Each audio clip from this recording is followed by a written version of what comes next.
foodies, I'm just going to walk you through the ingredients. First off, we have the smoked haddock. I usually put 100 grams per serving. In front of you there you have 200 grams. Smoked haddock works out about $9.90 a kg, so we're talking under €2 for 2 people. We've got chopped garlic from Aldi, which I keep in my freezer. It's just really handy to have. I usually have normal garlic in the house, but today I actually ran out and forgot to buy some, so just as well I had it there. We then have real butter, because I think that's a really important ingredient to add to most food. I suppose growing up in France, it's very hard for me not to use butter in pretty much everything. We have risotto rice, obviously because it's risotto we're making. I usually use about 60 to 65 grams per person per serving. We've got garden peas, they're really handy to have in the freezer and they kind of add a splash of colour to pretty much all the food. And we have half an onion cut up there. You're going to need olive oil as well. That's the only ingredient I'm kind of missing, and obviously to season salt and pepper if that's what you want to do. You can add parmesan at the very end. It's a nice salty texture. It's got a nice crunch to it as well, so it goes really well on top of it once it's finished. Some people put it through it as they go, and other people put wine in there as well. I'm actually not going to do it that way today, so I'm just going to teach you a very basic risotto my way, and hopefully you'll enjoy it. So hi guys, we're currently in my kitchen. I have just started the preparation for the smoked haddock risotto. I have the smoked haddock on, making the stock for the risotto. I have the onions sizzling, trying to get them nice and soft. Then we're going to add the rice in.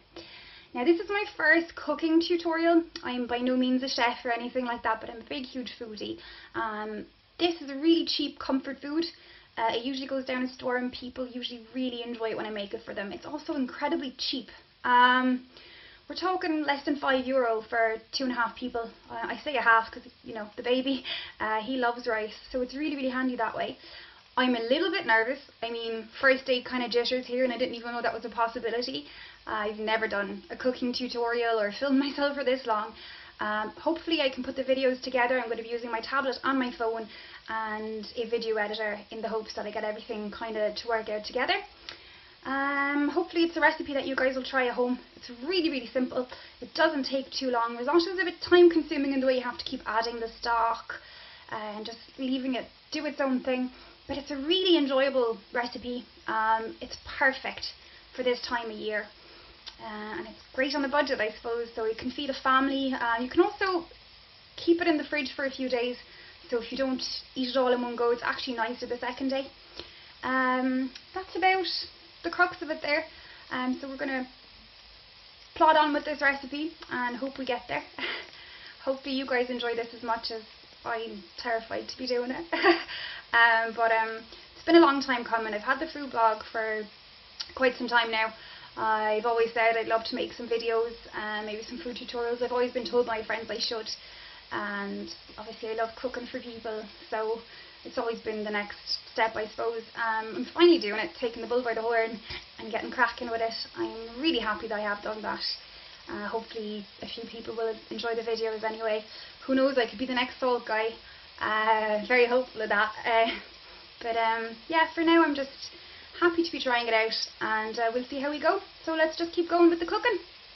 So the first thing you're going to want to do is put the smoked haddock in some water and bring it to the boil. Basically what we're going to do is we're going to use the smoked haddock itself as the stock for the risotto. A lot of people would maybe put a stock on the side and then bring it up that way, but we're actually going to use the smoked haddock itself.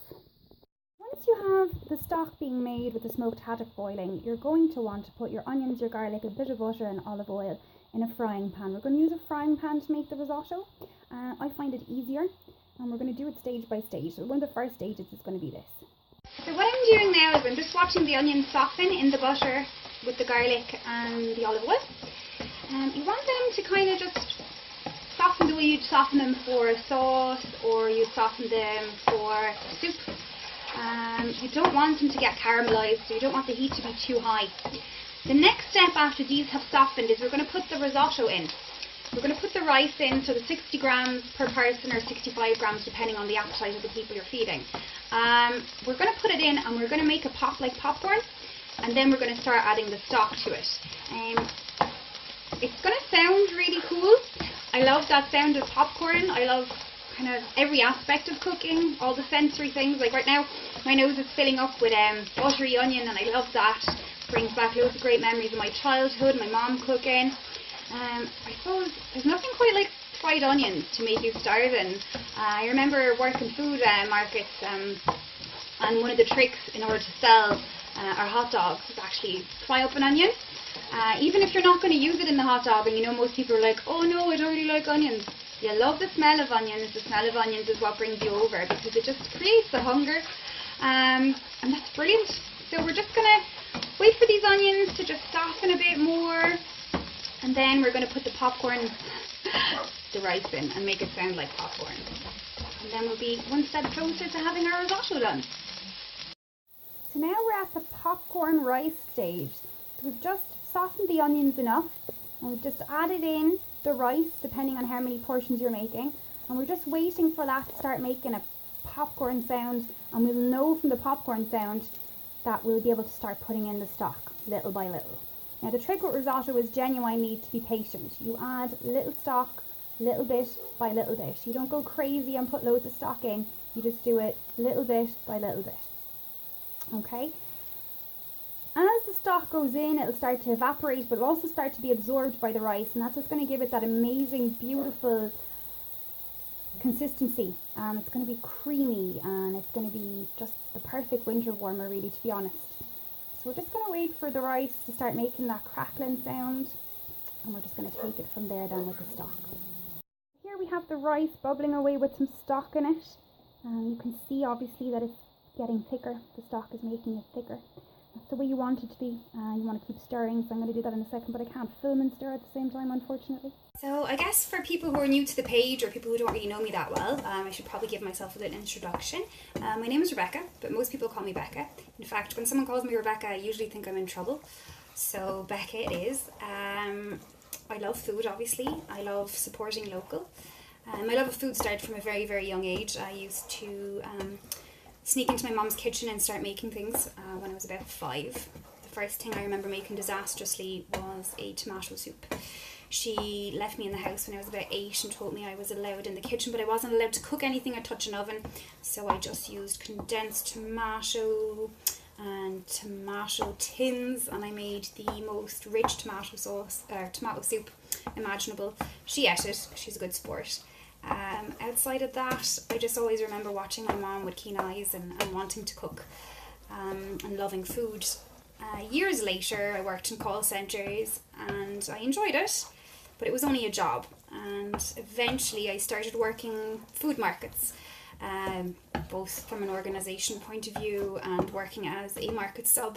And what that basically entails is people would ring me and say, look, we have these dates, but we need someone else to work. Can you man this tent, let's say? And I would say yes, no problem at all. So with that, I worked for chicken people, I worked for venison people, pretty much any kind of food imaginable. And I just really, really enjoy being around people and like the fun of a market. It's kind of like working in a pub without all the drunks. But yeah, so I've always just been really keen into food. Local food is a big thing for me. I love going to restaurants around when possible and to try different things, and I try to promote local as much as possible. It's really important that we support our own. Food is a big thing. I mean, you need it to live, but it's not just that. Food is art. Food is love. To me, it's just way more important than people give it credit for, and that's a shame. A lot of people now eat processed food constantly, and there's nothing wrong with processed food from time to time. I'm about everything in moderation, but food is just so glorious, and we can just make things so simply that I just really wish more people start cooking. Cooking is not difficult, and if you do it right, it's very enjoyable. So yeah, that's a backstory of me, I guess. I just thought I'd do that while I'm waiting for this risotto to cook. Yeah, so any questions you guys might have, or any suggestions for my next video blog, just let me know. For now, we're just doing this. The next one is going to be the bacon, macaroni and cheese. They were the 2 suggestions I had, and I got a vote for each one.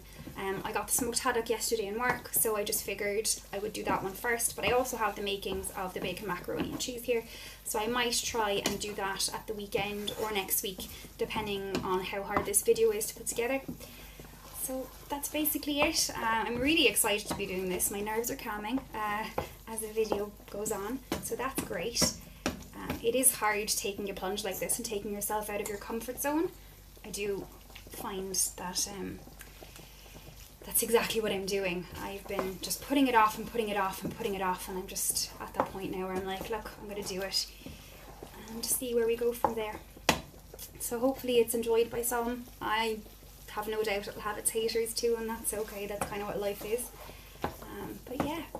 So what I'm going to do at this point now, the risotto is starting to do its thing. I'm just going to add some butter into it. I add that as it cooks.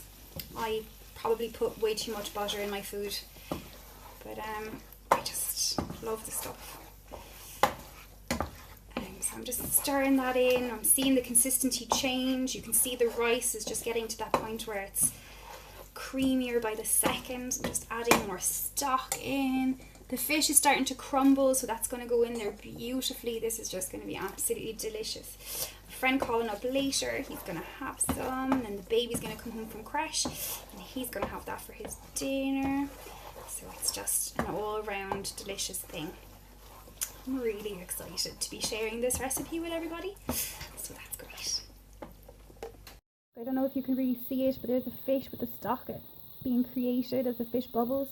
And that's what I'm putting into the risotto, spoonful by spoonful. Now usually I cook with baby foodie strapped to my back. I use a baby carrier because he doesn't really sleep very much and he enjoys being in the kitchen. So usually we have music playing. Obviously at the moment I was a bit worried about rights and stuff like that, so I might ask local bands or bands I know, would they lend me some music for for the videos. That way we'd be promoting music as well as local food. I think that might be the route I go down. But for this video, obviously we're not going to use any music, which is a shame, I guess, because I'm not dancing like I usually would be. But I suppose it's also a rare treat for me to be able to cook without a baby strapped to me. So that's nice. It's kind of relaxing. I find my zen place is the kitchen. If a lot of people meditate, I do that as well. I do yoga, but I find cooking to be where I get most centered. I've always found that. That's why when people suggest, oh Rebecca, you should go back to college and become a chef, I do consider it from time to time, but then I realise that because cooking is such a happy place for me, my big worry would be if cooking became a job, I'd probably start not having my one thing to centre myself in. And it works really well for some people. I just know that in me it probably would just kill my love, and that would be an absolute shame. I know they say if you love what you do, you'll never work a day in your life, and that's true. I agree with that. I just think cooking is just too special to me. I wouldn't be able to manage losing that love. So that's why. I really wish you guys could actually smell my kitchen right now. It just smells absolutely divine. A big part of cooking obviously is letting all your senses be taken over. So you've got like the sense of touch when you're feeling the produce, just to see how ripe it is and how firm it is or whatever you need it to be. And then obviously you need to taste things as you go. So I'm going to pull a Nigella Lawson here. So the rice is not quite done, it's still very al dente, but you can taste all the flavours in there. And that's what you want. You want to be able to tell when the rice is almost done or how much longer you have to go. And then obviously the sense of smell. There's nothing quite as beautiful as like the smell of food in a house. I love walking into my friends' houses just after they've had dinner or if they're making me dinner and just smelling that beautiful preparation that goes into it all. It's just glorious, really. There's no aspect of food I don't enjoy, especially eating it. It's pretty up there. But yeah, so food is just one of the best things in the world. There we have it. We have our risotto. The next and final step is going to be adding the peas. I just need to wait for the risotto to be a little less al dente, and then I'll put the peas in. That'll be the very last step, and that will be ready for serving. It's smelling beautiful. It's looking great. I'm really happy with this. Hopefully when you guys try it, you'll also enjoy it as much as I've enjoyed it today. And that's about it. As I said, you can put parmesan in at the very end if that's something you want to do. What it does is it does add a saltiness and a bit of a crunch, because risotto is quite soft, especially with fish like that in it. But it is delicious with the peas. They add a bit of crunch as well, so you're kind of getting a bit of freshness in there as well. So here we are. This is the finished product. I often joke that this is kind of an Irish take on an Italian dish, and it's perfect for Paddy's Day on account of how it's the tricolour. But hopefully you'll enjoy it. It's really, really simple, like I said. It's a little time consuming, but nothing, too strenuous. And it's really, really delicious. So happy eating, everyone, and thanks so much for watching the video. I hope I actually managed to put it together okay. And now I'm just going to actually enjoy the actual pleasure of eating by myself without a baby hanging out of me. It's going to be awesome.